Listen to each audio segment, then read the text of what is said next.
highlight as an example of messaging the language of audit queries. Clearly, very often, clearly, the queries are an essential part of the work of an internal auditor. So what happens is that you may not feel the need to spend time on how exactly such queries are couched. However, if you consider for a moment that the formulation of an audit query can generate negative sentiments which overshadow the substance of the information that you are seeking to obtain, then it is obvious that paying attention to communication can help achieve optimum results. If your query gets in the way of you getting your value and protection, then it means that you need to recraft some of your audit queries. So I would recommend that at another time, we try to actually do training, schedule time to do training in how to, and this is something that we do. We do communication skills for non-communication professionals like yourselves. The fact that audit queries are made to be responded to before a final response is something that I like. So you take the query to to people and say, answer this. So it's like for those who are Christians, God asking, Son of Man, what is this thing that you have done? Even God gives us an opportunity to respond. So I really like that about the audit work. It's a positive thing in itself. And I want to encourage auditors to leverage this more effectively, as it shows an openness to information rather than an accusation. So we can show that we don't only come to accuse, we are very open to your point of view as well. So now let me look quickly at the channels and I will conclude. The channel of communication. As we know, the channel is as good as the message. And these days we have in-person channels, we have virtual, digital channels, print channels. If you are standing in front of people, you see, when we are communicating, we consider something we call the 3 V's of communication: visual, verbal, vocal. When you are standing in front of somebody, they see you. They see you. That's one of the reasons why I put on my camera, so that I'll bring something else to what I'm saying, which may help to engage your mind even more. So when you are standing in front of somebody, they see you. Your tone, the voice, whether it's high, whether it's subdued, they see your actions. All these come together to deliver the message. So you, as a channel of communication, need to recognize that you are part of the message, and how you deliver it is important. Now, when you write it in an email, or when you send a WhatsApp message, they don't see you. They only hear you through what they are thinking at the time. I'm sure some of you have sent WhatsApp messages and emails that have been totally misconstrued because you were not there. So you need to recognize that people already think that you're witch hunting, you're police, you're this and that. So when you are sending emails and all that, print, when you're writing, you need to think about this and take that into account. And you, the policeman, as you are seeing, surprise them. Let them see that you are here to be an ally. So Communicate as an ally. Communicate as somebody who is collaborative and not divisive. So as a channel of communication yourself, note, for instance, that your attitude to staff in your daily engagement with them is part of your message to them. Remember, I said that your reputation, the way you are seen, is a sum total of your behavior communicated over time. So you have to note that your attitude to staff in your daily engagement with them is part of your message to them about your work.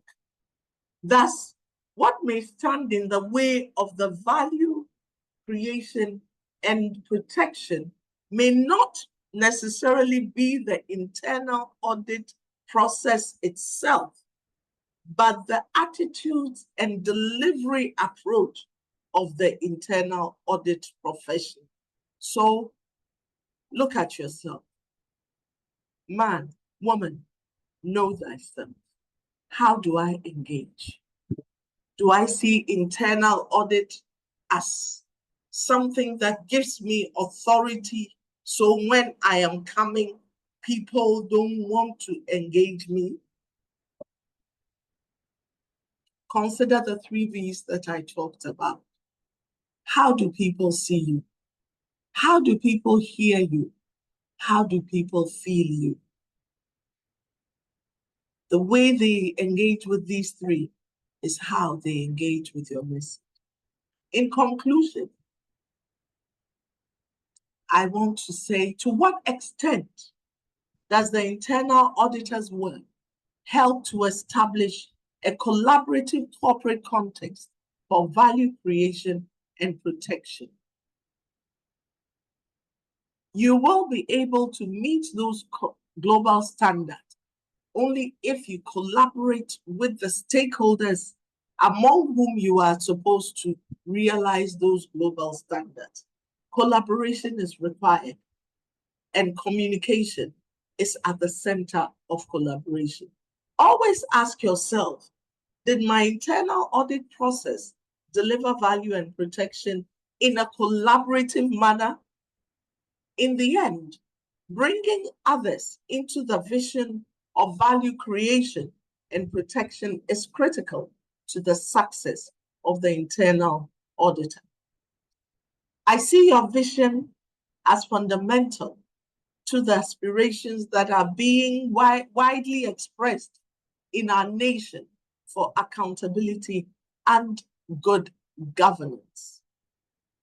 With effective communication in your armory, ladies and gentlemen, I would expect that the Institute of Internal Auditors will emerge as a champion of a national culture of value creation and protection for this and future generations in our nation.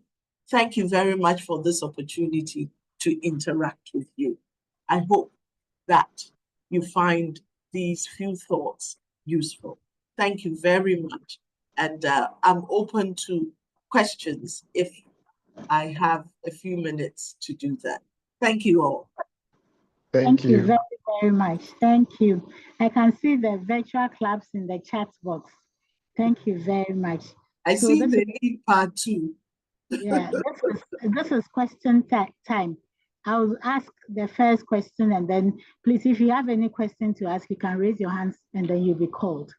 So my question is that you stated shareholders, stakeholders cannot have a stake in something they find negative. So it means that we have to change the perception to get them on the positive side. And then you spoke about collaboration and communication.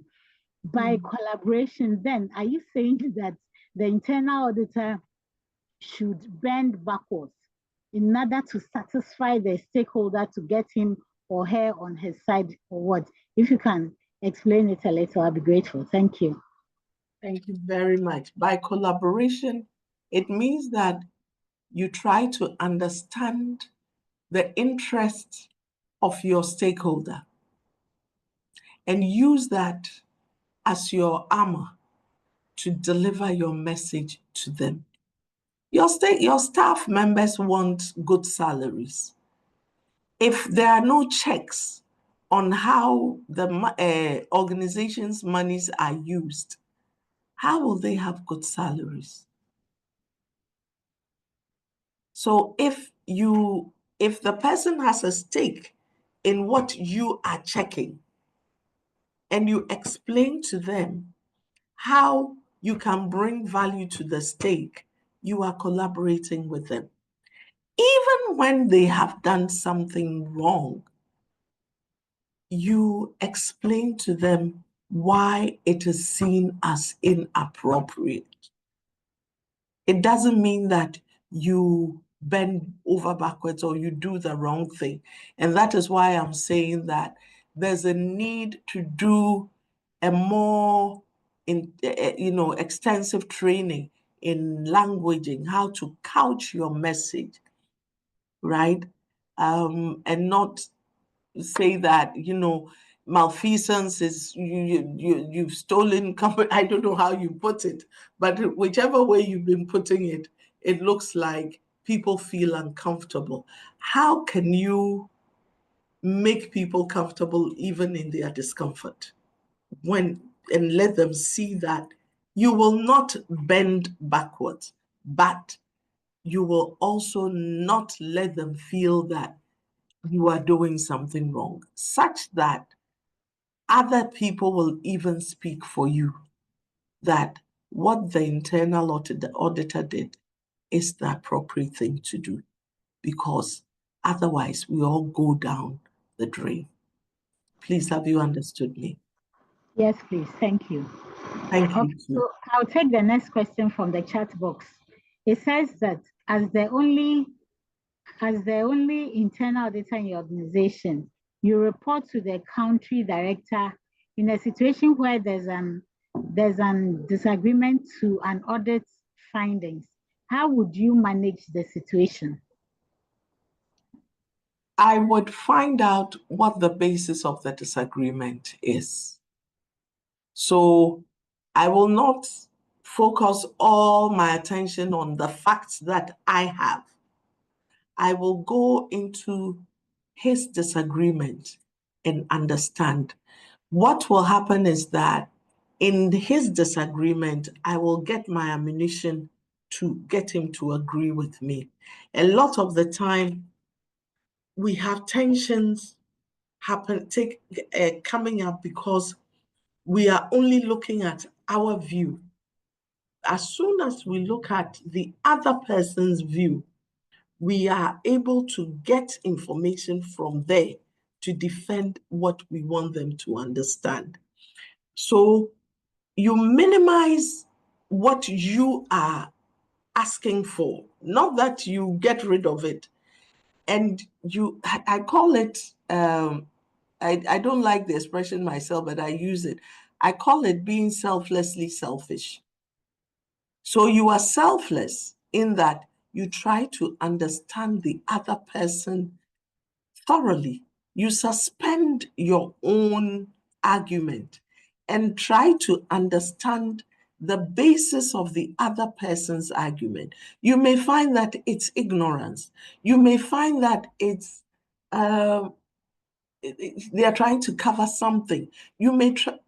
So when you get that ammunition, then you use that to expose what they are doing. That is how I would work with a country director. And that also involves knowing very well the organization's policies, ways of work, precedents, different things, so that you can use that to arm yourself and engage whoever is disputing something that you're putting across.